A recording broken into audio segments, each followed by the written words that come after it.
Yan, what's up sa inyong lahat mga kalapatids. At nandito tayo ngayon sa bubong natin, sa loft natin. Yan na natin, ibibideo na natin yung mini loft natin. So para na rin sa mga kalapatids natin nagtatanong kung magkano daw nagastos natin dito, tsaka kung anong itsura niya nung loft natin. Actually may pinaggayahan lang rin ako nito. Tapos maliit na version lang yung sa akin. Kaya ayan, i-ano natin, pakita ko sa inyo mga kalapatids. So eto mga kalapatids, bali ito yung mini loft natin. Ang sukat pala nito, yung taas niya, ito lang hindi kasama yung bubong. So ang taas niya, ito lang dito hanggang dito, bali 80 meters. Tapos yung lapad naman niya, yung pag ganon, 60 meters. Tapos ito namang haba niya, simula dito hanggang dito, ay 133 meters.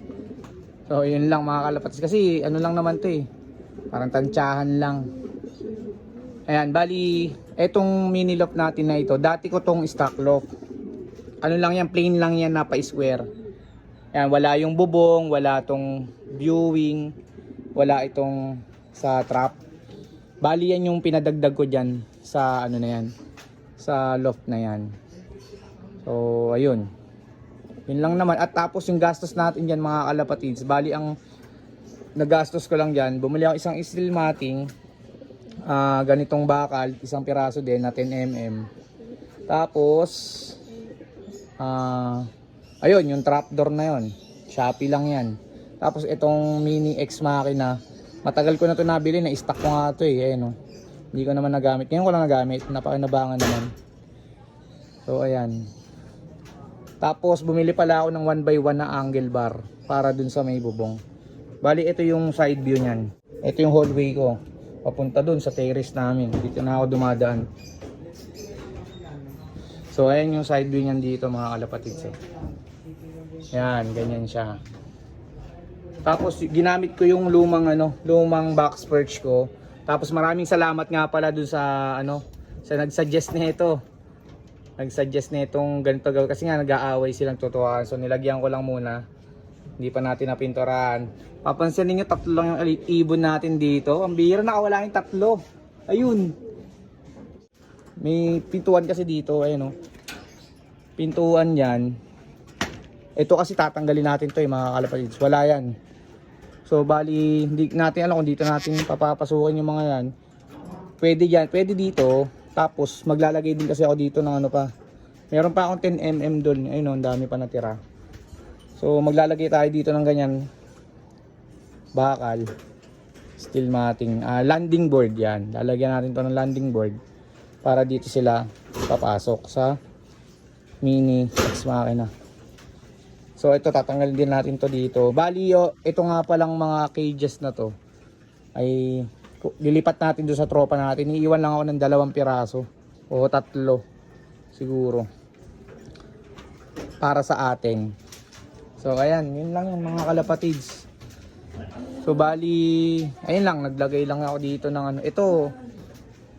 Hindi pa sila sanay pumunta dito naglagay lang ako ng mga tubo tungtungan. Mali ako dapat pala pinalagyan ko ng steel matting doon para at least na tuloy-tuloy gapang sila doon. So yun na lang binilagay ko, itong pipe. Tapos ito may plano ko dito magre-release, pero pwede rin naman dito sa pintuan. Pwede naman dito sa pintuan. Yan, tapos yung loob niyan lang, yung mga ganito tawag dito, parang carpet na iwalay-walay. Yan, hindi pa tayo na kakabili ng panglalagay natin diyan. Plywood or ganito, hardiplex yung ilalagay natin diyan. So ito yung natin, release. Pero pwede rin sa pinto tayo magre-release. Yan. Ayun lang yan mga kalapatid, simple lang yung loft natin, small lang, maliit lang. Kung baga 8, okay na nga sa akin yung 8. Pwede naman sa 10 yan, bali 10 naman yung box perch natin dyan. Pero mas maganda lang, hindi masyadong marami.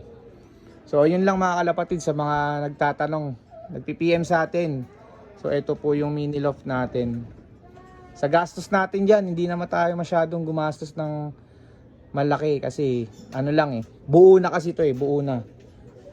buo na siya. So bali nagdagdag lang ako ng ito yung pang trap, viewing, bubong. So yun lang yung nilagay natin yan. Tsaka yung labor syempre sa gumawa. Yun lang naman mga kalapatids. Ayan, tapos may mag-aayos pa tayo rito. Magtitira tayo ng mga 2 pirasong ano lang, cage para sa gagawin nating breeder. Hindi naman tayo maraming. Tapos doon ko ilalagay. Didikit ko siya dyan, 2 piraso. Yun lang, alisan na natin yan para mas malinis-linis dito sa ating bubungan. Pati ito, alisin na natin to.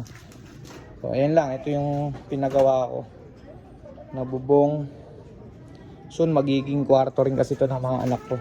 Ito yung magiging hallway. Yun oh, si Mrs. oh, nakasilip. Ayan. Kasi yun, ayusin pa natin yung daan natin. So ayun lang mga kalapatids. Binuksan lang natin to, hinihintay natin bumaba itong mga to, ayun oh. Di sila makababa, di sila makapasok, di pa sila marunong. Kanina ay nag-aayos ako dito, bigla silang nakalabas. So, tapos ayun, yung lock pala, hindi pa tayo nakalagay ng lock, yun lang. Okay, pero pwede na yan, pwede nang pagtiyagaan natin yan mga kalapatids. Ayun, good luck sa atin, sana maihabol ko pa yung mga natirang BBCM ko. Tsaka NHPC, hindi ko alam, mahabol pa natin kung mapapaamo natin sila. Pero mamaya sana no, magugulat ako kapag nakauwi sila, yung 3 yun. Ano yung nakawala dyan ay 2 BBCM, 1 NHPC. Pag nakauwi sila dyan, yun. Maganda-ganda, ibig sabihin, pwede na natin silang ibalik sa training. So yun lang mga kalapatids, hanggang dito na lang muna. At mag-aayos pa tayo dito. Good luck sa atin lahat. Sana iswertehin tayo dito sa bagong mini loft natin. God bless everyone.